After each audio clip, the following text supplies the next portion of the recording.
السلام علیکم ورحمۃ اللہ وبرکاتہ۔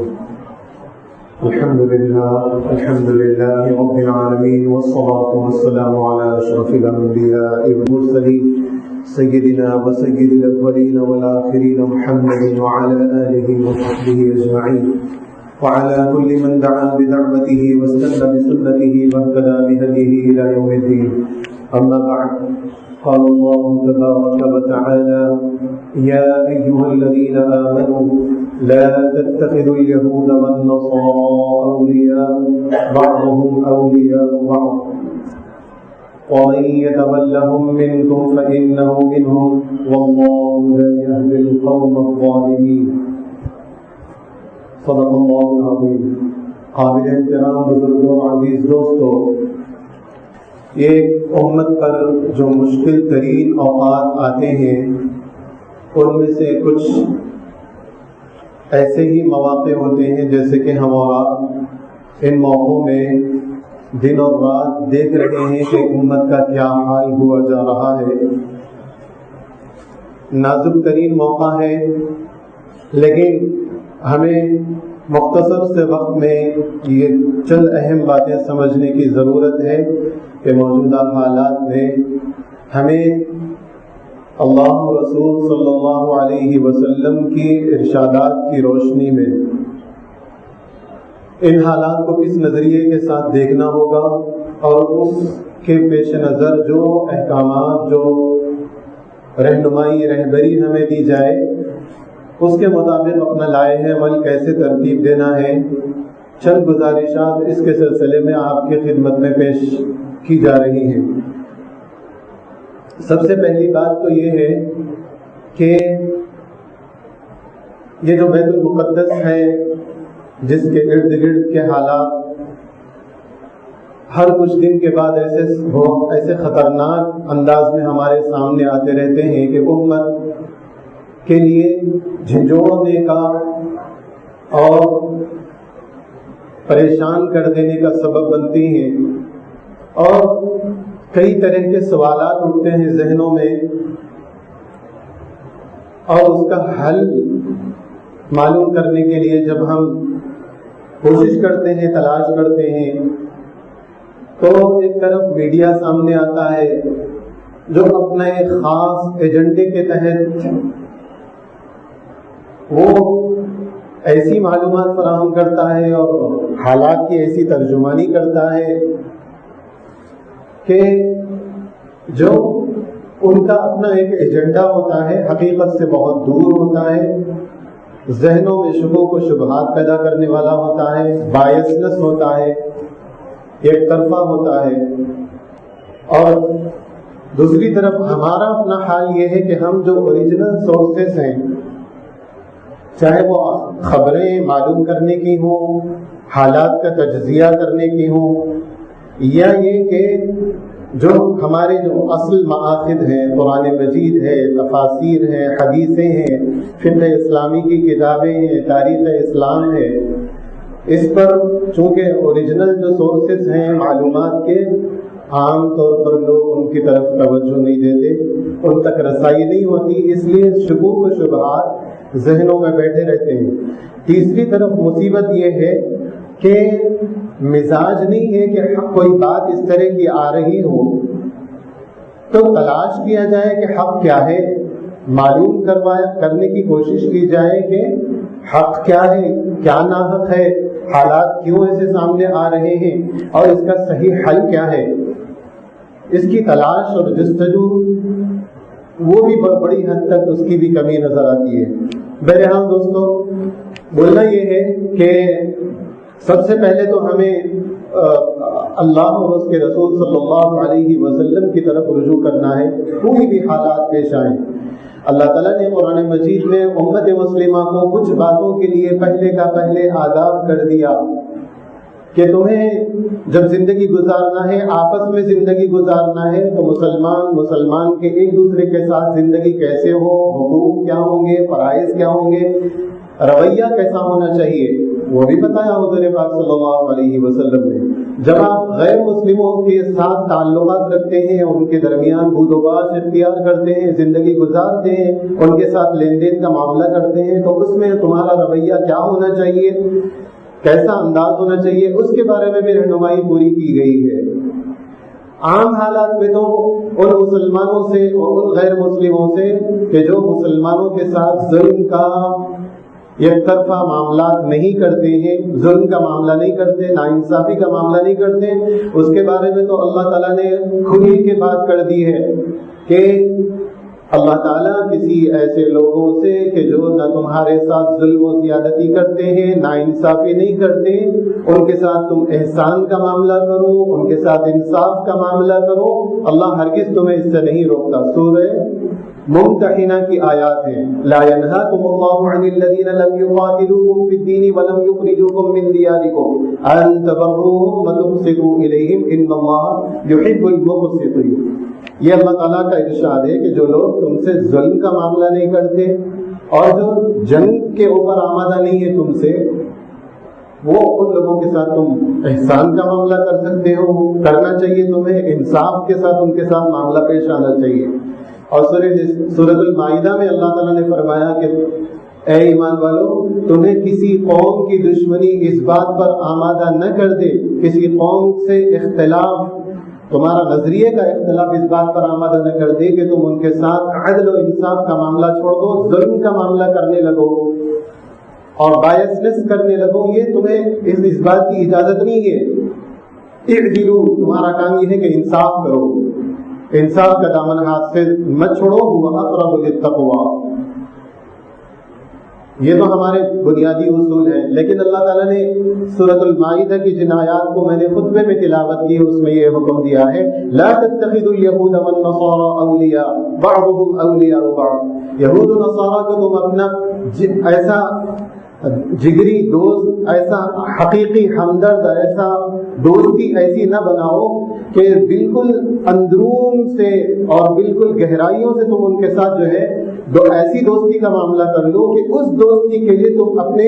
انصاف کے معاملے سے دور ہو جاؤ اور اپنے مسلمانوں سے بھی دشمنی کرنا پڑے تو ان کی دوستی کی خاطر دشمنی نبھانے لگو. یہ حرکت مت کرو. لا تتخذوا اليهود والنصارى اولیاء. کیوں؟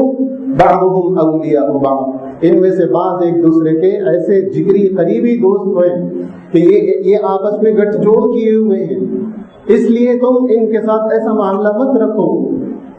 یہ اللہ تعالیٰ نے جو باتیں بیان فرمائی ہیں، یہ حالات حاضرہ کے پیش نظر ہم کو سمجھ میں آتا ہے کہ کیا ہے کفر کا گٹھ جوڑ جو ہے وہ چاہے یہودیوں کی شکل میں ہو یا مشرکین کی شکل میں ہو یا نصارہ میں سے وہ لوگ جو یہودیوں کے ساتھ دوستی میں، مسلم دشمنی میں ان لوگوں کے ساتھ دوستی میں اس قدر آگے بڑھ گئے ہیں کہ نہ ان کو انصاف دکھ رہا ہے، نہ عورتوں بچوں کی چیخیں نظر آ رہی ہیں، نہ بیمار نظر آ رہے ہیں، نہ مرتے ہوئے انسان نظر آ رہے ہیں، اور بچوں، بوڑھوں اور ہاسپٹلوں کی پرواہ کیے بغیر اپنی جو ہے درندگی دکھانے میں پس و پیش نہیں کرتے. یہ اور اس پر وہ متفق ہیں اور وہ متحد ہیں اس معاملے میں، اور وہ مل کر یہ چاہتے ہیں کہ ہمارا کامن اینیمی مسلمان ہے. ہمارا کامن اینیمی وہ ہے کہ جو اڑ جاتا ہے اور کہتا ہے کہ نہیں، میں زندہ رہوں گا تو عزت نفس کی خاطر زندہ رہوں گا اور اپنے حقوق کے لیے لڑتا رہوں گا، اور اگر مجھے زندگی اور اگر اپنے حقوق کے لیے، اپنے مذہب کے لیے، اپنے حقوق کے لیے، اپنی عزت نفس کے لیے اگر زندگی کو چھوڑنا پڑے تو اس کے لیے بھی آمادہ ہوں گا، لیکن اس طرح کے ظلم کو میں زندگی میں برداشت نہیں کروں گا. تو ایسے لوگوں کے خلاف وہ متحد ہو چکے ہیں. اس وقت میں ہمارا دیکھ رہے ہیں وہ ہتھیار سے ایک دوسرے کی مدد کر رہے ہیں، وہ مورل گراؤنڈ پہ بھی کر رہے ہیں اور انٹیلیجنس کے لیول پہ بھی کر رہے ہیں، مال سے بھی کر رہے ہیں. کون سا ایسا ذریعہ نہیں ہے جس کو وہ اختیار نہیں کر رہے. دوسری طرف دوستو ہمارا حال یہ ہے کہ جن حالات میں امت ہے، مظلوم ہمارے فلسطینی غزہ کے بھائی ہیں اور دوسرے علاقوں کے مسلمان ہیں، ان لوگوں کی حالات صبح اور شام دن رات وہ جو ہے وہ ہماری آنکھوں کے سامنے ہے، میڈیا کے ذریعے سے، سوشل میڈیا کے ذریعے سے، وہ اخبارات کے ذریعے سے ہمارے سامنے آ ہی رہا ہے۔ لیکن پروپیگنڈا وار جو ہے نا، اس میں یہی ہوتا ہے کہ مظلوم کو بھی جسٹیفائی، ان کی مظلومیت کے لیے بھی اور ظلم کو جسٹیفائی کرنے کی کوشش کی جاتی ہے۔ اس کو بتایا جاتا ہے کہ ہاں یہ واجبی ہے، ایسا ہی کرنا پڑے گا، اگر نہیں کریں گے تو یہ دوسروں کو جینے نہیں دیں گے، اس طرح کی بات کی جاتی ہے۔ لیکن دوستو سمجھنے کی بات یہ ہے کہ اس وقت ہمارے جو فلسطین کے بھائی ہیں وہ کسی اور کے ملک پر جا کر قبضہ نہیں کیا انہوں نے، بلکہ ان پر ایسے لوگوں کو لا کر مسلط کیا گیا ہے کہ جو وہاں کے نہیں ہیں، کسی اور جگہ کے ہیں۔ اور اگر وہ یہ کہتے ہیں کہ ان کا وہ پرومسڈ لینڈ ہے، تو سوال یہ ہے کہ وہ پرومس کس نے کیا تھا، کس سے کیا تھا؟ اور مسلمان وہ ہیں، اگر ہم تاریخ کو پڑھیں تو حضرت ابو عبیدہ رضی اللہ تعالیٰ عنہ، حضرت عمر فاروق رضی اللہ تعالیٰ عنہ کے زمانے میں جب انہوں نے فلسطین پر جو اٹیک کیا اور اس کے وقت میں ان لوگوں نے معاہدہ کرنے کی پیشکش کی، تو انہوں نے کہا کہ ہم آپ کے خلیفہ کو بلائیے، ہم آپ کے ساتھ معاہدہ کریں گے، آپ کے ساتھ نہیں کریں گے، ہم آپ کے خلیفہ سے ہم جو ہے معاہدہ کریں گے۔ حضرت عمر فاروق رضی اللہ عنہ وہاں گئے اور ان کے سامنے وہ معاہدہ ہوا، اور اس معاہدے میں انہی لوگوں نے جو وہاں پر پہلے سے قابض تھے، رومنز اور وہ کرسچنز تھے، انہوں نے کہا کہ ہم یہ کہتے ہیں، ہماری شرائط میں سے ایک شرط یہ ہے جس کے تحت ہم آپ کو بیت المقدس اور یہ علاقے کی حکومت حوالے کر رہے ہیں کہ آپ یہودیوں کو یہاں نہ آنے دیں گے نہ رہنے دیں گے۔ جیسے کہ انہوں نے پابندی لگا رکھی تھی کہ یہ لوگ نہیں آ سکتے یہاں پہ، اسی طرح ان کو بھی جو ہے پابند کرنے کی اور وہ شک ڈالنے کی کوشش کی۔ حضرت عمر نے کہا کہ نہیں، یہود اگرچہ اگر آپ لوگ کہتے ہیں تو ہم ان کو صرف اتنا کہیں گے کہ وہ یہاں آ کر رہ نہیں سکتے، ہاں ہم اگر وہ چونکہ وہ اللہ کو مانتے ہیں، رسولوں کو مانتے ہیں، ان کے لیے بھی یہ قابل احترام جگہ ہے، ہم ان کو یہاں آنے سے نہیں روکیں گے، وہ یہاں آئیں، اپنی عبادتیں کریں، اپنا جو بھی ہے معاملہ کرتے رہیں، اپنی وہ ان کی بھی مقدس جگہ ہے، ہم اس کے تقدس کا احترام کرتے ہیں، ان کو آنے دیں گے۔ ہاں اب یہ کہیں گے کہ یہاں وہ زمین لے کے مستقل رہنا چاہیں تو ہم تمہارے کہنے پہ ہم یہ البتہ کریں گے کہ ان کو یہاں رہنے نہیں دیں گے۔ اور پوری تاریخ اسلام میں سوائے ان 90 سالوں کے کہ جب مسلمانوں کا قبضہ بیت المقدس سے ہٹ گیا تھا، جب تک بھی مسلمان اس پر قبضہ رہا ہے بیت المقدس پہ، اس وقت تک کبھی کسی یہودی کو وہاں آنے سے انہوں نے نہیں روکا، کبھی عیسائی کو ان کے مقدس مقامات پہ آنے سے مسلمانوں نے نہیں روکا۔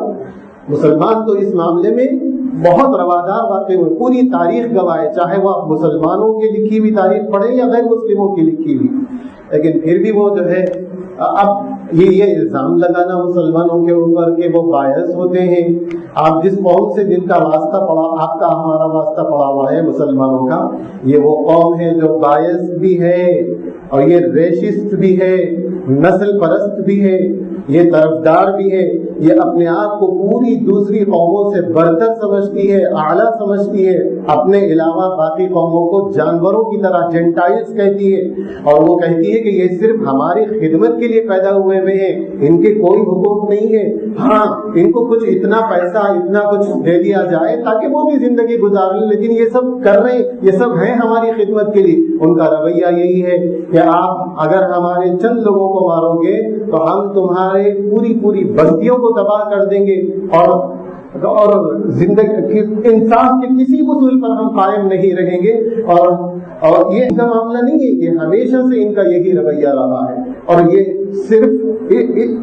اسی طرح کے کچھ خیالات کی وجہ سے، اسی طرح کے نظریات کی وجہ سے، اسی طرح کے رویے کی وجہ سے یہ یورپ میں بھی پرسیکیوٹڈ ہوئے رہے ہیں، اور پھر ہر جگہ کے لوگ ان سے تنگ آ چکے تھے، تو ان لوگوں کے اوپر وہ جو ظالمانہ عمل ہوا ہے ہٹلر کی طرف سے وہ بھی ہوا ہے، سامنے آیا ہے۔ تو یہ جہاں بھی رہیں گے اپنے آس پاس کے لوگوں کے لیے سکون اور اطمینان کا سبب ہرگز نہیں بنیں گے، یہ کلٹ ہی رہیں گے، یہ پرابلم ہی رہیں گے، اور اس پرابلم کو یورپ نے، امریکہ نے، برطانیہ نے اپنے پاس سے نکال کر لا کر عالم اسلام کے اوپر ایک ایجنڈے کے تحت مسلط کیا کہ ان لوگوں سے ان لوگوں کو کنٹرول کرنا ہے، اور یہاں پہ پٹھوؤں کو حکومت میں بٹھا دیا گیا ہے، اور وہ پورے کے پورے ان کو کنٹرول کر، اور وہ یہود ان پورے مسلم حکمرانوں کو کنٹرول کرتے ہیں۔ شیخ احمد یاسین نے کہا تھا جب ہم بچے تھے، چھوٹے سے تھے، تو ہم یہ سمجھتے تھے کہ فلسطین پر یہودیوں کا قبضہ ہے، فلسطین غلام ہے، لیکن جب بڑے ہوئے تو پتا چلا کہ ہم فلسطینی غلام نہیں ہے، بلکہ پورا خطہ عرب، عالم عرب وہ غلامی کے اندر جکڑا ہوا ہے۔ دیکھیے کوئی آواز نہیں اٹھا سکتا، کوئی قدم نہیں اٹھا سکتا، ظلم کے خلاف کوئی اقدام نہیں کر سکتا، سب خاموشی سے بیٹھے ہوئے، اور اگر کچھ کرتے بھی ہیں تو ادھر سے اشارہ مل جائے کہ ہاں کر سکتے ہیں تو بس اتنی ہی مذمت کے الفاظ ادا کر دیتے ہیں اور اس کے بعد چھوڑ دیتے ہیں۔ اور ان جیالوں کو سلام ہے جو اپنی جانوں کی پرواہ کیے بغیر، جو اپنے مالوں کی پرواہ کیے بغیر اپنے عورتوں بچوں کی قربانیاں بھی دے رہے ہیں، اور کھانا پینا ان پر بند کر دیا گیا ہے، پانی بند کر دیا گیا ہے، اور ہاسپٹلز میں جہاں بیچارے پہلے ہی سے زخمی ہو کر آتے ہیں وہ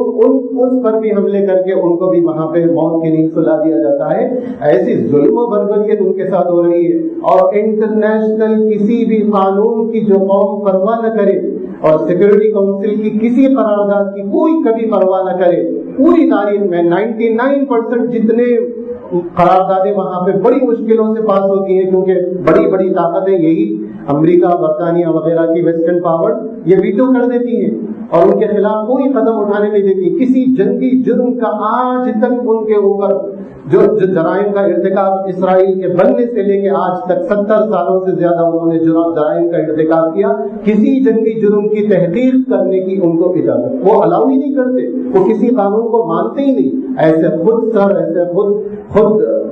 خود اپنی مرضی چلانے والے، من مانی زندگی گزارنے والے، اور بولتے ہیں کہ ہمارے علاقے میں ہمارا قانون چلے گا، کسی کو کوئی حق نہیں ہے کہ ہمارے علاقے میں آ کے کوئی ہمیں قانون بتائے۔ ایسے خود سر لوگ افسوس اس بات کا ہوتا ہے کہ لوگ ان کے پیچھے کھڑے ہیں اور کہتے ہیں کہ یہ ہم ان کے ساتھ ہم اسٹینڈ کر رہے ہیں، اسرائیل کے ساتھ ہم کھڑے ہیں، ایسے ظالموں کے ساتھ، اور ایسے لوگ جن کا کوئی تعلق ہی نہیں ہے، جن کا اس علاقے سے کوئی لینا دینا ہی نہیں ہے، وہ ان کے ساتھ دینے کے لیے تیار ہو رہے ہیں۔ یہ ایسا وقت ہے دوستو، خالد ابن ولید رضی اللہ تعالیٰ عنہ نے فرمایا تھا کہ جب دشمن کے ساتھ ان کا مقابلہ ہوا تو صحابہ کرام کے بارے میں اور اپنے ساتھی مسلمانوں کے بارے میں انہوں نے ایک بات کہی تھی کہ لوگوں تم ایسی قوم سے مقابلہ کرنے کے لیے آئے ہو، میرے ساتھ ایسے ساتھی ہیں، ایسے لوگ ہیں جو موت کو ویسے ہی پسند کرتے ہیں جیسے تم زندگیوں کو پسند کرتے ہو۔ اور ہمارے بڑوں نے کہا تھا کہ شیر کی ایک دن کی زندگی گیدڑ کی 100 سال سے بہتر ہے۔ جب تنگ آمد بجنگ آمد، جب ان پر زندگی تنگ کر دی گئی، سانس لینا مشکل کر دیا گیا، اور پوری کی پوری لاکھوں لوگوں کو، ملینز آف پیپل کو جو ہے وہاں پہ غزہ میں سال سے بند کر دیا گیا، اور جب انہوں نے کچھ ریٹیلیٹ کرنے کی کوشش کی، جب کچھ قدم اٹھانے کی کوشش کی، تو پوری دنیا کے لوگوں نے اور میڈیا نے ان کو کہہ دیا کہ یہ ٹیررسٹ ہے اور فلاں ہے اور فلاں ہے۔ اور وہ جو جواب میں جو کچھ ہو رہا ہے یہ کیا ہے؟ یہ پانی بند کر دینا، کھانا بند کر دینا، ہاسپٹلس میں بمباری کرنا، یہ کیا ہے؟ یہ بھی اس کو کیا کہا جائے گا؟ اور اتنا بائسنس دجل فریب اتنا ہو گیا ہے کہ ایسے حالات میں دوستو ہمیں حضور پاک صلی اللہ علیہ وسلم نے پہلے ہی خبردار کر دیا تھا اور کہا تھا کہ ایسا وقت آنے والا ہے کہ امتیں، قومیں تم پر ایسے ٹوٹ پڑیں گی جیسے کہ بھوکے لوگ دسترخوان پر ٹوٹ پڑتے ہیں اور ایک دوسرے کو بلاتے ہیں کہ آؤ یہ دسترخوان بچھا ہوا ہے، ایک دوسرے کو بلائیں گے اور خود ٹوٹ پڑیں گے اور دوسروں کو بھی ٹوٹ پڑنے کے لیے بلائیں گے کہ آؤ کھائیں گے، آؤ امت کو لوچیں گے، آؤ امت کو توڑیں گے، یہاں سے لوچ کے کھائیں گے، یہاں سے ماریں گے۔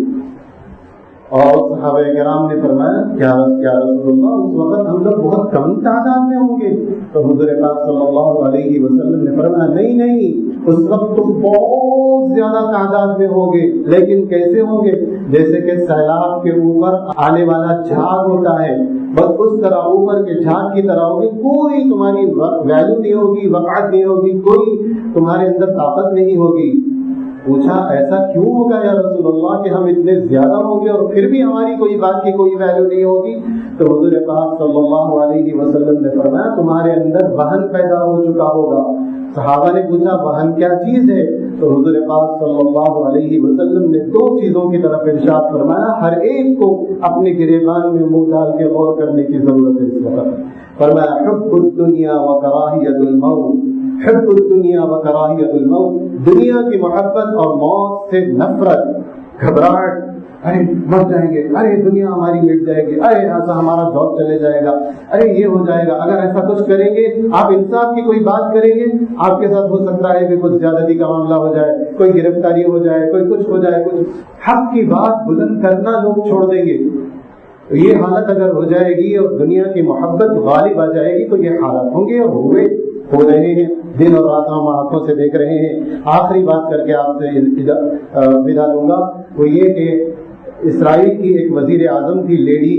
گولڈا میئر، اس کا ایک واقعہ کسی جرنلسٹ نے لکھا ہے کہ وہ کسی ملک سے ہتھیاروں کے خریداری کا معاہدہ کر رہی تھی اور وہ جرنلسٹ وہاں پہ موجود تھا۔ معاہدہ پورا ہو گیا اور اس میں بے انتہا دولت اس میں خرچ کر دی اس نے، اور اس کا جو بجٹ تھا اس سے کافی حصہ اس کا اسی ہتھیار کے خریدنے میں اس نے لگا دی۔ تو اس نے سوال کیا کہ یہ کیا بات ہے کہ آپ کی اکانومی سے جتنی آپ کی پاور ہے اس سے کہیں گنا زیادہ آپ نے جو ہے ہتھیاروں کے اوپر پیسہ لگا دیا، کیا ہے اس کا جواب؟ تو انہوں نے کہا کہ یہ تو اس وقت کی، یہ تو ہمارے لیے ضرورت ہے اس وقت کی، اور یہی اس وقت کی مناسب چیز ہے۔ انہوں نے پوچھا کہ آخر اس کے لیے آپ کو انسپریشن کہاں سے ملا؟ تو اس نے کہا کہ یہ حضرت محمد مصطفیٰ صلی اللہ علیہ وسلم کا نام لیا کہ میں نے ان سے یہ انسپریشن لیا۔ پوچھا وہ کیسے؟ کہا میں نے ان کی سیرت میں پڑھا ہے کہ جب ان کی موت آ رہی تھی تو وہ تو قرضے میں تھے اور ان کے پاس کھانے پینے کی کوئی چیز نہیں تھی، گھر میں کوئی ضرورت کا سامان نہیں تھا، لیکن ان کے کمرے کی دیواروں پر 9 تلواریں لٹک رہی تھی۔ یہ انسپریشن ہے۔ اس کی وجہ سے میں یہ چاہتی ہوں کہ ہتھیاروں میں اور ٹیکنالوجی میں اور ہماری ضرورت کی اس وقت کے دفاع کی چیزوں میں ہم اتنے آگے رہیں کہ کوئی ہمارے مد مقابل آنے کی سوچ بھی نہ سکے۔ یہ دشمن کی سوچ ہے دوستو، اس وقت میں ضرورت ہے کہ ہمیں حضور اکرم صلی اللہ علیہ وسلم کو صحیح معنوں میں اپنا رہبر اور رہنما ماننا پڑے گا اور ان سے انسپریشن لینا پڑے گا، ان کی سیرت دیکھنا پڑے گا، قرآن و حدیث کی طرف آنا پڑے گا، زندگیوں کو سنت کے سانچے میں ڈھالنا پڑے گا۔ اگر ہم حضور اکرم صلی اللہ علیہ وسلم کی سیرت پر نہیں لوٹیں گے اور نہیں آئیں گے، اپنے رخ کو زندگیوں کی نہیں تبدیل کریں گے، اپنے بچوں کو صحیح معنوں میں فلسطین کی اور فضل اول کی تاریخ نہیں بتائیں گے، اپنی نسلوں کو اس کے لیے تعلیم سے آراستہ کر کے تیار نہیں کریں گے، جو کہ اس وقت میں ہماری اس وقت کی سب سے بڑی ضرورت ہے، تو پیچھے رہ جائیں گے، بہت پیچھے رہ جائیں گے، اور تاریخ ہمیں کبھی معاف نہیں کرے گی، اگلی نسلیں ہمیں معاف نہیں کریں گے۔ اللہ پاک سے دعا ہے کہ اللہ پاک ہمارے فلسطینی بھائیوں کی ہر ممکن مدد کرے، ہمیں صحیح باتیں سمجھنے کی توفیق نصیب فرمائے، ہر قسم کے باطل نظریات اور افکار کے مسلط ہو جانے سے اللہ ہماری حفاظت فرمائے۔ وآخر دعوانا الحمدللہ۔